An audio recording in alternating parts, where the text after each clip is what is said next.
Buenas tardes, ahora sí estamos en vivo, las 5 de la tarde ya en este martes 19 de mayo de 2020. Vamos a cumplir ahora con el segundo módulo de estas últimas reformas al Código Orgánico Integral Penal, que en forma didáctica le hemos dividido en varios módulos o en varios apartados para una mejor comprensión de su estudio. Hoy nos vamos a referir dentro de este segundo módulo al tipo penal, al error de tipo y al error de prohibición. Para ello, pues nos hemos planteado dos objetivos. En primer lugar, comprender el alcance del artículo 6 de la Ley Reformatoria al Código Orgánico Integral Penal, que refiere al dolo, y como objetivo número 2, conocer brevemente los aportes de Roxin y Zaffaroni con respecto al tipo penal. Es importante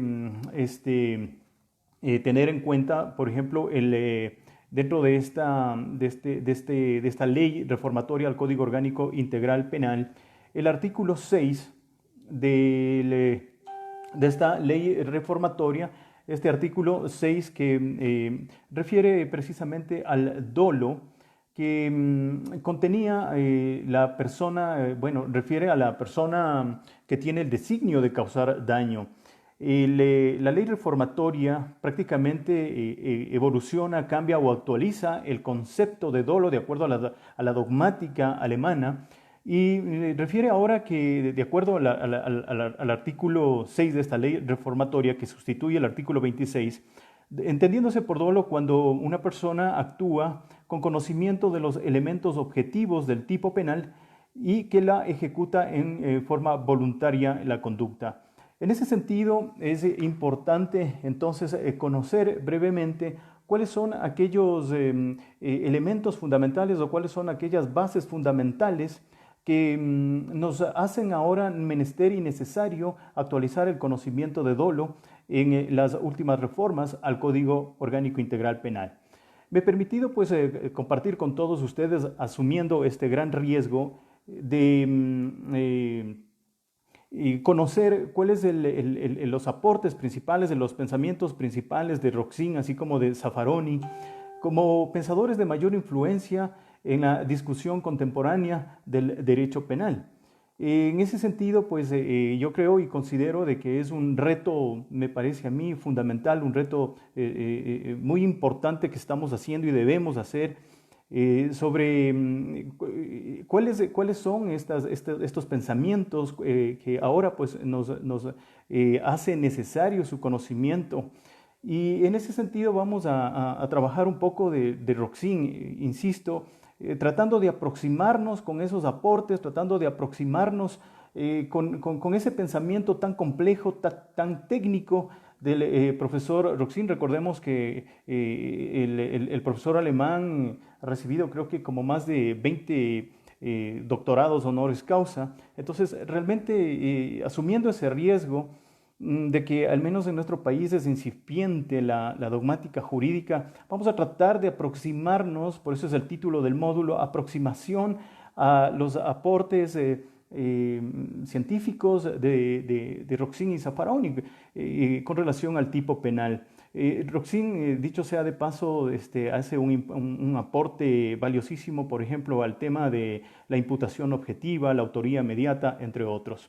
Bien, en ese sentido, tomemos como base, o hemos tomado como base la teoría del tipo penal, que Roxin lo escribe ya en el año 1970. Imagínense, en 50 años después estamos en el Ecuador recién conociendo esta doctrina. Bueno, insisto, vamos a hablar sobre el tipo penal desde la base de Roxin. Roxin, para referirse al tipo penal, recoge la definición de Wetzel, que lo llamó tipo penal. Wetzel lo considera o lo conceptualiza el tipo penal como la descripción concreta de la conducta prohibida. Roxin dice que quien realiza un tipo penal, es decir, quien se comporta en la manera descrita por la materia de la norma, obra siempre en forma contraria a la norma. Según Binding, y recordemos, por ejemplo, que Binding es parte formaba parte de la teoría del causalismo naturalista, es otro alemán que señalaba como, por ejemplo, que lo que viola el ladrón no es la ley, sino el principio que prohíbe robar.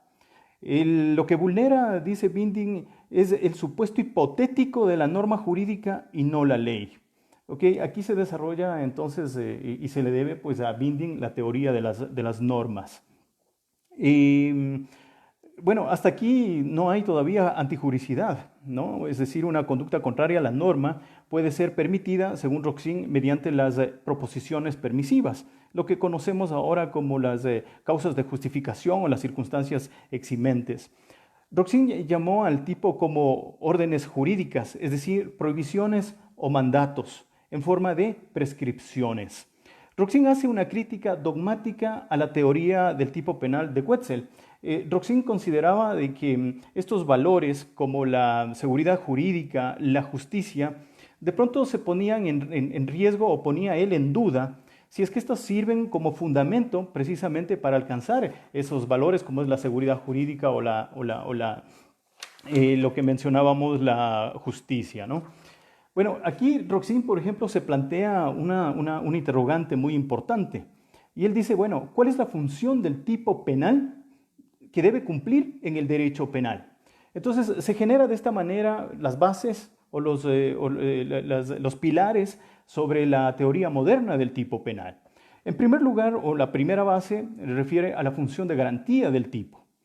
Toda persona debe, dice Roxin, toda persona debe tener la posibilidad, antes de realizar un hecho, de saber si su acción es punible o no. En segundo lugar, la función del tipo penal en la teoría del error. Aquí entramos ya a hablar el tema del error, de la teoría del error. El autor, dice Roxin, solo puede ser sancionado por la comisión de un hecho doloso cuando por lo menos conoció las circunstancias del hecho pertenecientes al tipo legal. Aquí Roxin se refiere una vez más a Wetzel, quien desarrolla también la teoría del dolo y fundamenta el dolo en el conocimiento de los objetivos, en el conocimiento de los elementos del tipo objetivo. Decíamos pues que la reforma al Código Orgánico Integral Penal contenida en esta ley reformatorio, que ciertamente entrará en vigencia a partir de junio, cambia o evoluciona o actualiza el concepto de dolo y lo señala para los que se están incorporando, que actúa con dolo, esto sustituye el artículo 26, la persona que, conociendo los elementos objetivos del tipo penal, ejecuta voluntariamente la conducta, es decir, cambia aquella condición de conciencia y voluntad o la intención de causar daño. Y la otra base o el otro pilar de Roxin es la función sistemática del tipo, cuando hablamos aquí del ratio essenti o el ratio cognoscendi, ¿no? Cuando se habla de la acción y la antijuricidad, y él establece que hay la necesidad de crear un concepto entre estos dos elementos. Roxin presenta un análisis del tipo de error, señala previamente que el legislador brinda a menudo dos diversas escalas penales. En primer lugar, una escala más grave y otra una escala menos grave, ubicando dentro de la escala más grave a los delitos dolosos y en la escala menos grave a los delitos culposos. Esto como grados de culpabilidad, aunque Roxin señala y es enfático en decir de que no hay solamente 2 grados de culpabilidad, sino que hay por lo menos 3 grados de culpabilidad. Aquí Roxin analiza y desarrolla 2 teorías del dolo, y él dice, por no tener otra designación u otra característica más específica, lo señala o lo identifica como la teoría del dolo 1 y la teoría del dolo 2. Roxin dice que solo debe aceptarse el dolo cuando el autor supo de la prohibición de su comportamiento, es decir, que el autor es consciente de la antijuricidad de su acción. Esto dentro de la teoría del dolo número 1 o de la teoría del dolo 1. Por eso es que es importante, por ejemplo, aquí la distinción que se hace dentro de esta teoría entre el error de tipo y el error de prohibición, pero que para Roxin, dentro de esta teoría del dolo 1, carece de significación práctica. Para esta teoría del dolo 1, todos los errores excluyen al dolo de la misma forma. ¿sí? Es un poco complejo en realidad entender esta dogmática, esta técnica, pues no solamente requiere un estudio profundo de la misma y tampoco lo podemos desarrollar en 30 o 40 minutos, por lo que ese es el desafío que tenemos nosotros los abogados, los académicos, los que hacemos de una u otra manera y queremos en realidad aportar con bases a través de la dogmática jurídica, a través de la crítica, la interpretación de las disposiciones legales. Y la teoría del dolo 2, en esta teoría el dolo depende también de la conciencia, de la antijuricidad, pero no se apoya en la conciencia de la antijuricidad formal, sino de la antijuricidad material. Bueno, aquí es importante, primero, para que vayamos entendiendo y conociendo cuáles son los elementos del delito, que ya prepararemos un video para ello. ¿Qué se entiende por antijuricidad como un elemento del delito? Según López Barja, es el acto voluntario típico que contraviene el presupuesto de la norma penal, lesionando o poniendo en peligro bienes e intereses tutelados por el derecho. Entonces, en ese sentido, la doctrina también reconoce tipos de antijuricidad. Tenemos por un lado la antijuricidad formal, la antijuricidad material, también se reconoce una antijuricidad genérica, así como también una antijuricidad específica. La antijuricidad material, que es la que se refiere a este tipo de dolo dentro de la teoría del dolo 2 de Roxin, es la lesión o puesta en peligro de un bien jurídico que realiza pues o está dado por una conducta antisocial o una conducta dañosa. Para entender brevemente lo que se entiende por una antijuricidad. Entonces, acá es importante este aporte que hace Roxin al desarrollo del tipo penal. Pero bien, es importante también conocer, es importante también identificar que no es lo mismo el tipo penal, tampoco es lo mismo la tipicidad y tampoco es lo mismo la tipificación penal. ¿Qué es el tipo penal?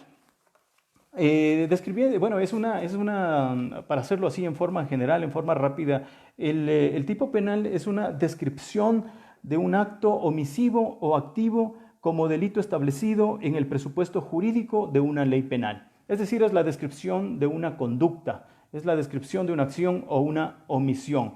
El tipo penal es el concepto legal, es lo que encontramos en la ley.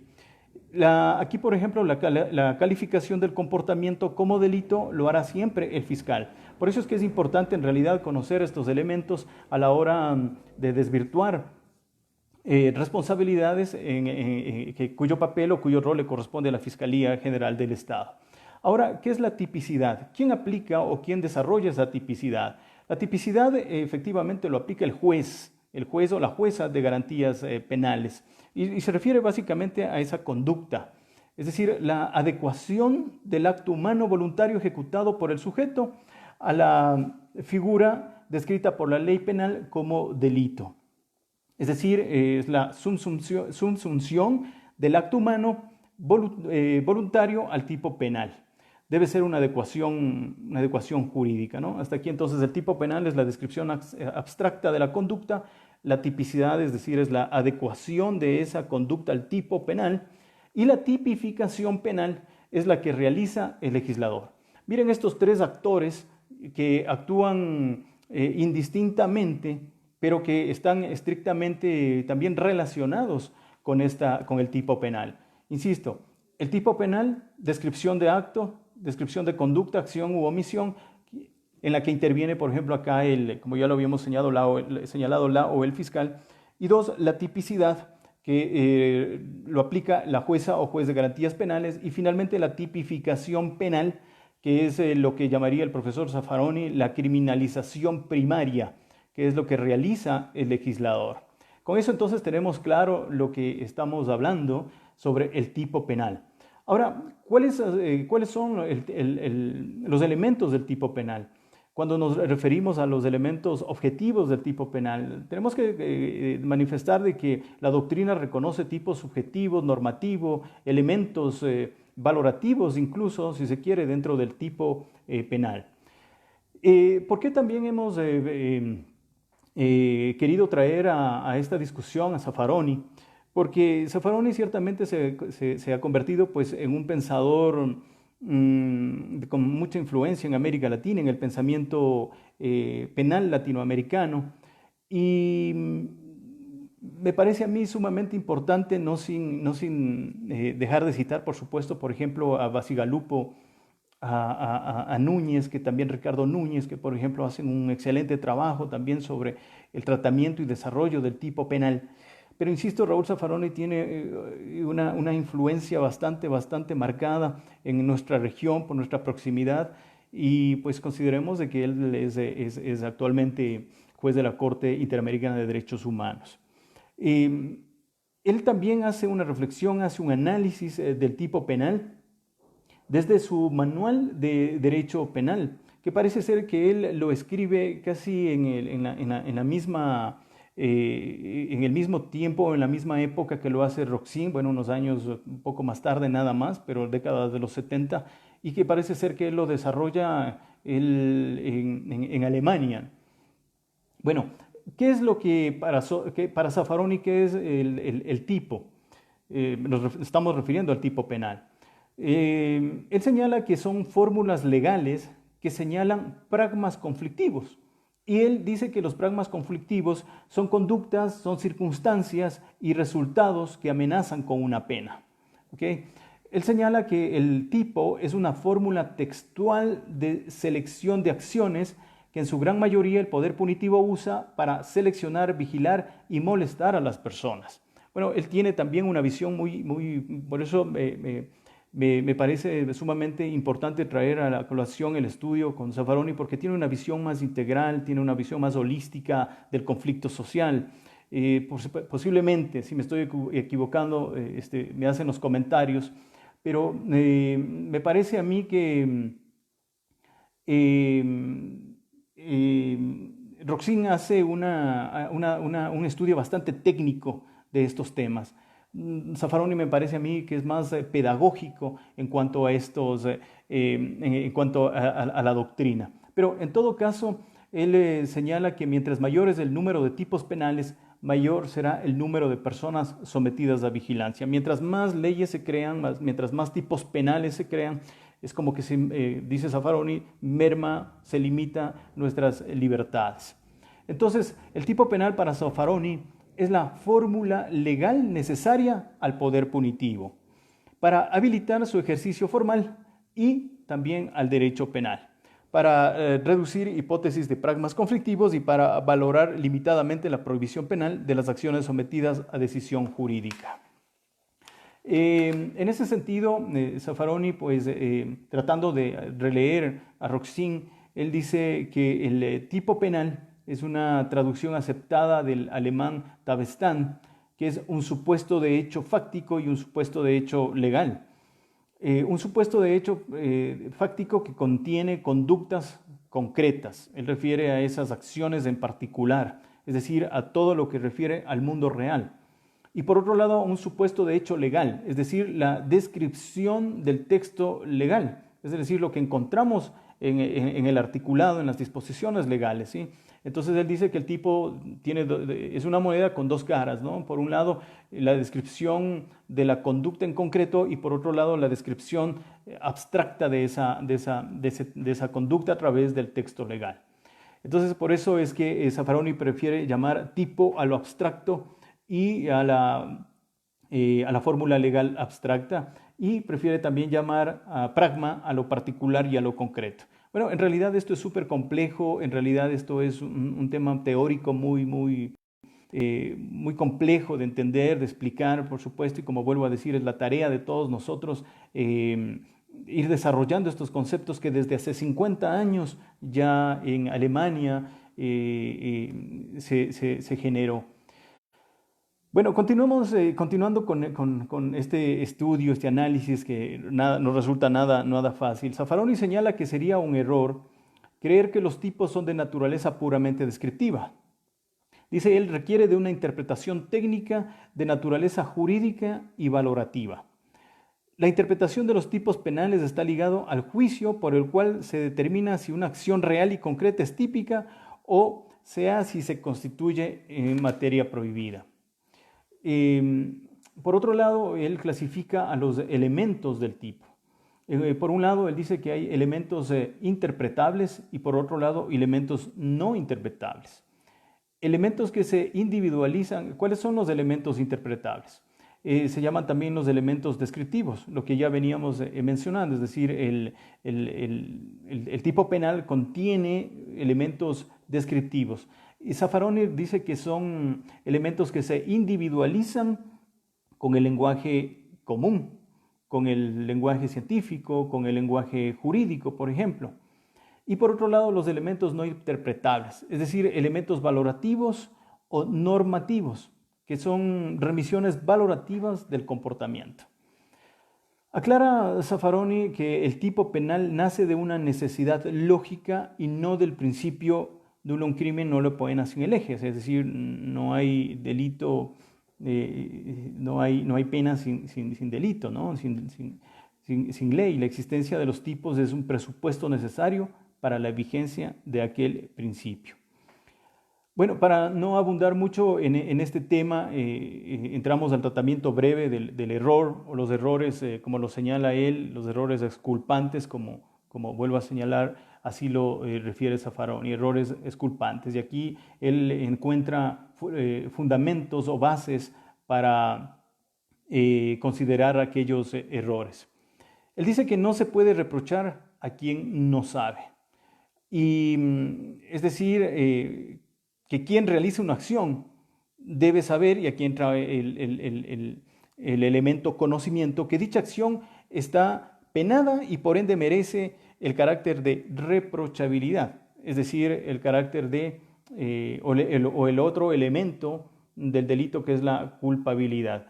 Recordemos que dentro de los elementos del delito, la acción, la tipicidad, la antijuricidad, y la culpabilidad, algunos lo reconocen también la punibilidad, pero entre acción y antijuricidad es lo que se conoce como el injusto penal. Y si hay el reproche, entonces estamos frente a un delito culpable.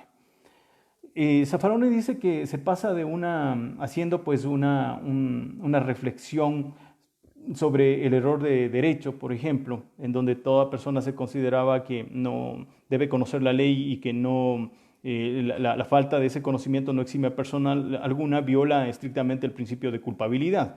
Y él decía que tiene que aplicarse ese concepto, el tema del principio de la culpabilidad, a todos los segmentos, a todos los campos del derecho.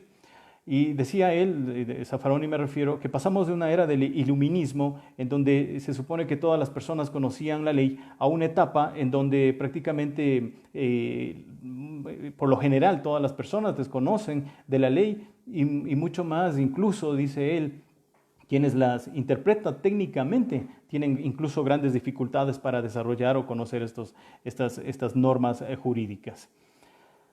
Ahí vamos entrando entonces al campo brevemente del error de tipo y el error de prohibición. El error de tipo, es decir, el agente cree estar realizando una acción diferente. Un ejemplo, cree que una persona entra a un restaurante, al salir retira un abrigo y él cree que está llevándose su abrigo, pero por error se llevó el abrigo de otra persona. Ahí hablamos de un error de tipo. Insisto, el agente cree estar realizando una acción diferente o cree estar realizando otra conducta. El caso típico de los ejemplos de la doctrina. Cree cazar un oso, pero está disparando sobre un ser humano, ¿sí? Una persona va de caza, pensó que era un oso, disparó, pero era al final una persona. Hablamos de un error de tipo. Y aquí se abre también la discusión con estas variables sobre el error de tipo vencible y el error de tipo invencible. El error de tipo vencible, hablamos de un error evitable. Zaffaroni lo llama imputable, es decir, que no elimina el reproche.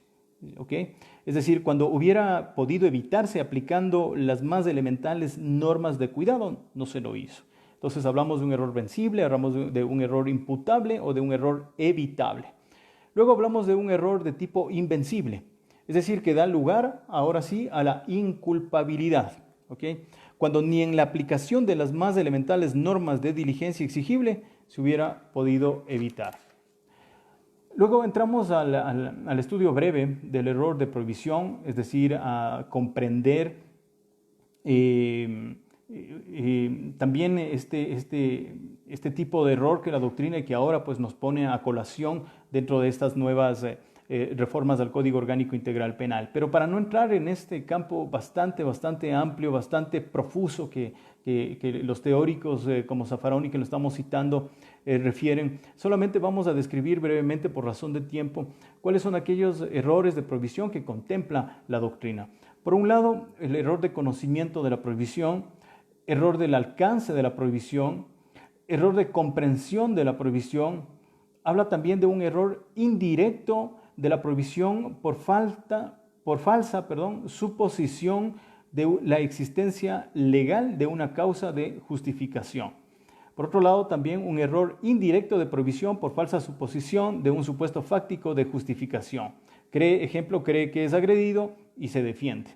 Insisto, estos temas son bastante complejos, parecen ser bastante tediosos, aburridos, pero creo que tenemos que asumir el desafío de tratar de desarrollar, tratar de debatir y tratar de generar y aportar dogmática jurídica. No es nada fácil en realidad estos temas, son súper elevados estos temas.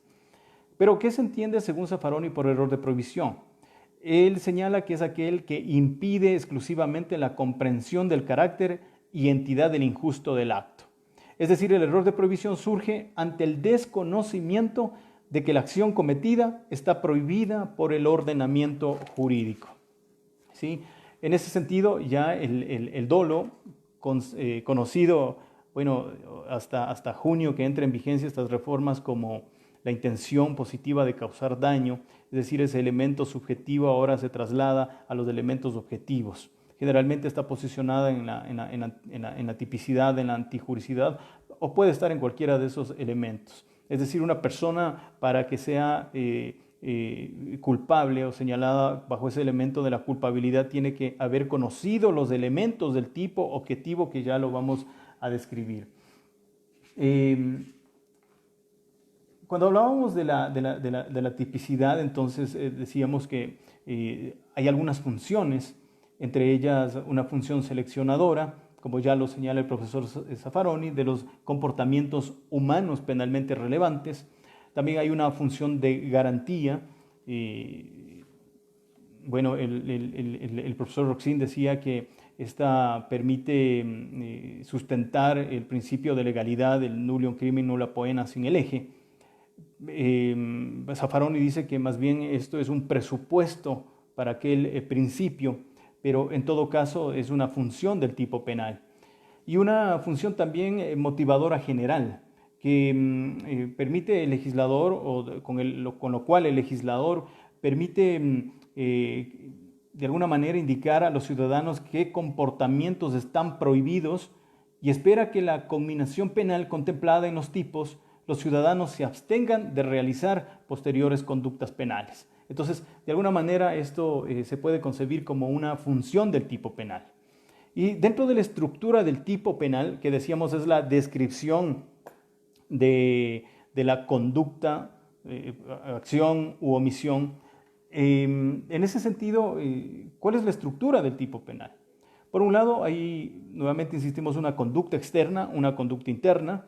Por otro lado, los sujetos, hay un sujeto activo, hay un sujeto pasivo, y los objetos, es decir, un objeto material y un objeto jurídico, que es el bien jurídico. Eso como algo pedagógico que tengo por acá para poder compartir con todos ustedes. En todo caso, los elementos del tipo penal refieren precisamente a los elementos subjetivos, a los elementos normativos, a los elementos objetivos y a los elementos constitutivos. Los elementos subjetivos, bueno, son características, actividades que dependen del fuero interno de la persona, de la gente, del sujeto. El que hace habiendas, por ejemplo. Quien se atribuya fácilmente la calidad de titular, por ejemplo. Estamos estamos identificando un elemento subjetivo del tipo penal. Elementos normativos, cuando el legislador considera y describe conductas que deben ser tomados como delitos. Y el juez los examina si se adecúan al tipo penal. Esos son los elementos normativos que contiene un tipo penal. Ahora, los elementos objetivos son los diferentes tipos penales que ya están en la parte o en los catálogos de los delitos. Y los elementos constitutivos, como nos referimos ya, que puede ser un sujeto activo, un sujeto pasivo, las conductas, los objetos, etc. Esto hacen precisamente parte de la estructura del tipo penal o elementos del tipo penal. El error de tipo, insisto, es el que tiene lugar sobre alguno de los elementos configurados del tipo penal. Puede afectar a la acción, puede afectar al resultado, puede afectar al curso causal del ilícito. ¿Okay? Pero también vamos a proponer unos ejemplos para poder ser un poco más entendibles esta teoría, que insisto, es un dogma muy fuerte tratar de entender esto, de comprender, realmente es un esfuerzo que requiere. Vamos a ver el error en objeto. A dispara a B en la oscuridad, pero lo confunde y acaba por matar a C. Ese, por ejemplo, es un tipo de error en objeto. La grado ictus o error en el golpe, que también lo señala la doctrina, y citando al profesor Zaffaroni, A quiere disparar a B, pero por error en la manipulación del arma, dispara a C. Error sobre el proceso causal, ¿no? A pretende que caiga sobre B una roca, pero cae otro objeto que de todas maneras termina por lesionar a la persona de B. Entonces, estos, por ejemplo, son ejemplos típicos, son elementos que se van generando, que se van dando y que se van a ir identificando conforme ya entre en vigencia las últimas reformas al Código Orgánico Integral Penal. Esto es como una introducción, digámoslo así, al pensamiento de Roxin y de Zaffaroni, que, insisto, en realidad requiere de mucha exigencia para poder siquiera aproximarse a sus pensamientos. En ese sentido, pero, insisto, creo que nuestro deber, nuestra tarea como abogados, como académicos, como juristas o doctrinarios que pretendemos ser algún día es precisamente empezar hoy con estos procesos de creación, de elaboración de criterio, de dogmas, para que nos permita pues contribuir precisamente a una sociedad más justa, a una sociedad más equilibrada y menos desigual. Bueno, nada más, creo que con esto hemos cumplido lo que hemos ofrecido. Realmente esto es una cápsula de lo que contiene las últimas reformas al Código Orgánico Integral Penal con relación al dolo, con relación al error de tipo, que a propósito el artículo 28, bueno, el artículo 7 de la ley reformatoria al Código Orgánico Integral Penal, que reforma el artículo 28 y más bien, no la reforma, perdón, sino más bien le agrega a un nuevo artículo, es del 28.1, y describe lo que es el error de tipo. Y señala que no existe infracción penal cuando por error o ignorancia invencibles, debidamente comprobados, se desconoce uno o varios de los elementos objetivos del tipo penal. Si el error es vencible, la infracción persiste y responde por la modalidad culposa del tipo penal si aquella existe. El error invencible que recae sobre una circunstancia agravante o sobre un hecho que califique la infracción impide la apreciación de esta por parte de las juezas y los jueces. Insisto, este tema lo vamos a seguir abordando una y otra vez. Mañana el día jueves, perdón, vamos a conversar con el profesor Javier Andrade de la Universidad de San Francisco de Quito, con quien vamos a seguir aprendiendo, vamos a seguir aportando sobre estos nuevos conceptos que para el Ecuador resulta novedoso, no así para Alemania, no así para otros países como acá en América del Sur, Argentina, que insisto, hace 50 años ya desarrollaron estas figuras o estas instituciones jurídicas, así como también el tema de la imputación objetiva, la autoría inmediata.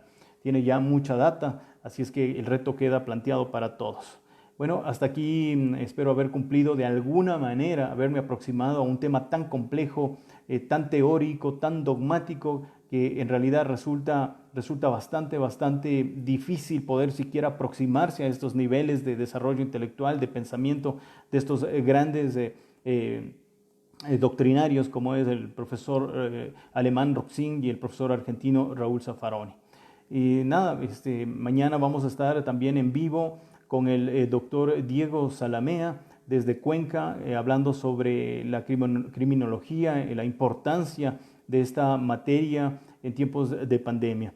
Así es que me despido, pues siendo ya las 5 de la tarde con 40 minutos y nos vemos el día de mañana. Un abrazo cordial. Muchas gracias a todos los que se pudieron sumar a esta transmisión. Espero no haber parecido aburrido, aunque ciertamente sí lo fue, digamos así, porque hablando de teoría, hablando de dogmática, muchas veces resulta bastante tedioso. Hasta ahí, un abrazo cordial a todos. Gracias por acompañarme. Una buena tarde.